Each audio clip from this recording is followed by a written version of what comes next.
एक नगर के समीप बहुत घना जंगल था। उस जंगल में एक बहुत पुराना बरगद का पेड़ था। उस पेड़ पर एक कौवा कौवी का जोड़ा अपना घोंसला बनाकर रहता था। उस पेड़ के घोंसले तने में कहीं से एक आकर दुष्ट सांप रहने लगा था।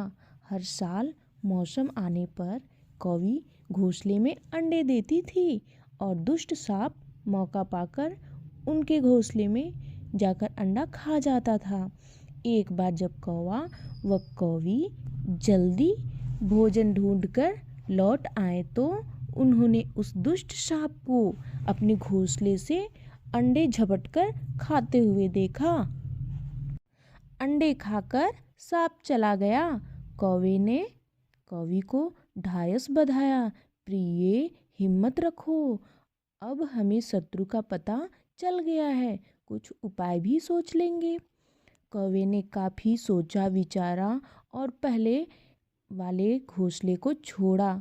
उससे काफ़ी ऊपर टहनी पर घोंसला बनाया और कौवी से कहा, यहाँ हमारे अंडे सुरक्षित रहेंगे। हमारा घोंसला पेड़ की चोटी के किनारे निकट है और ऊपर आसमान में चिल भी मंडराते रहते हैं।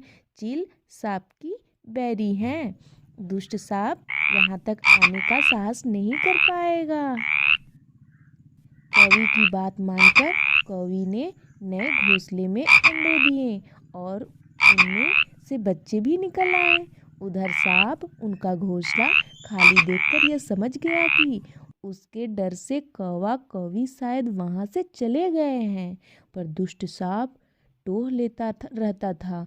उसने कौवे की और कौवी की उस पेड़ से उड़ते हुए और लौटते भी वही हैं।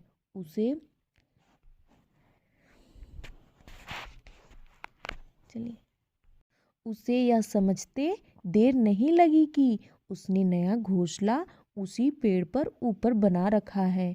एक दिन सांप खोह से निकला और उसने कौवे का नया घोंसला खोज लिया। घोंसले में कौवा दंपति के 3 नवजात शिशु थे। दुष्ट सांप उन्हें एक एक करके निगल गया। कौवा व कौवी लौटे तो घोंसला खाली पाकर सन्न रह गए।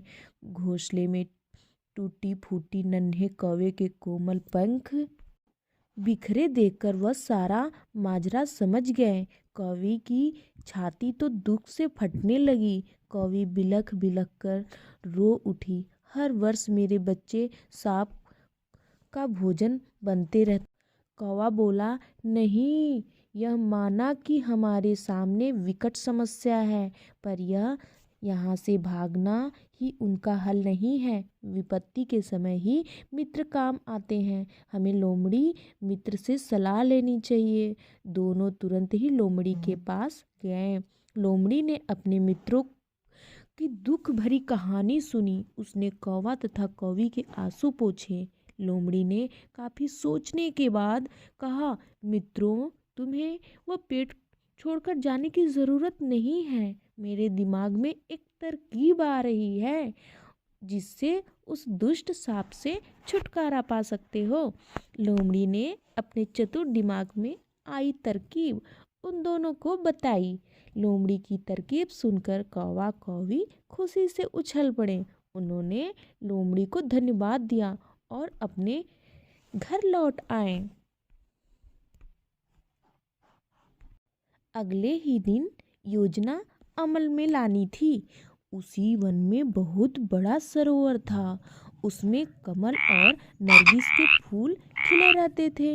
हर मंगलवार को उस नगर की राजकुमारी अपनी सहेलियों के साथ वहाँ जल क्रीड़ा करने आती थी।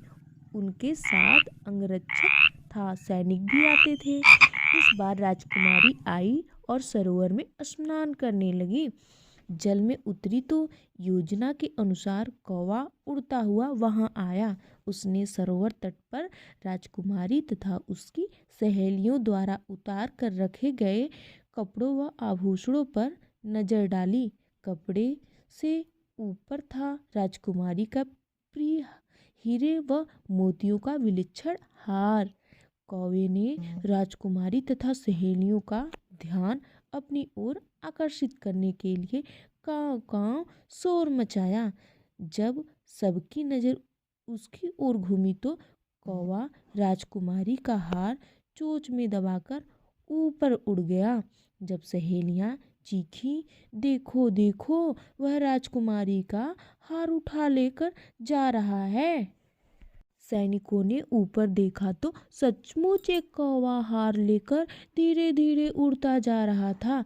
सैनिक उसी दिशा में दौड़ने लगे। कौवा सैनिकों को अपने पीछे लगाकर धीरे धीरे उड़ता हुआ उसी पेड़ की ओर ले आया। जब सैनिक कुछ ही दूर रह गए तो कौवे ने राजकुमारी का हार इस प्रकार गिराया कि वह सांप वाले खोह के भीतर जा गिरा।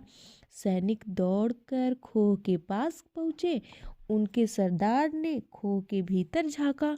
उसने वहां हार और उसके पास में ही एक काले सांप को कुंडली मार बैठे देखा। वह चिल्लाया, पीछे हटो, अंदर नाग है। इतना कहकर सरदार ने खोह के भीतर भाला मारा। भाले के प्रहार से सांप घायल होकर फुरफुराता हुआ बाहर निकला। जैसे ही वह बाहर आया, सैनिकों ने भालों से उसके टुकड़े टुकड़े कर डाले। सीख: सूझबूझ का उपयोग कर हम बड़े से बड़े दुश्मनों को हरा सकते हैं और बुद्धि का प्रयोग करके हर संकट का हल निकाल सकते हैं। दोस्तों, हमारी कहानी आपको कैसी लगी? अगर अच्छी लगी तो आप लाइक ज़रूर कमेंट करें और मेरे चैनल को सब्सक्राइब ज़रूर करें। दोस्तों, मैंने बहुत मेहनत किया है इस कहानी को बनाने के लिए। आपका सपोर्ट चाहिए क्योंकि आज मेरा नया चैनल है। आपके सपोर्ट से ही हम आगे बढ़ सकते हैं।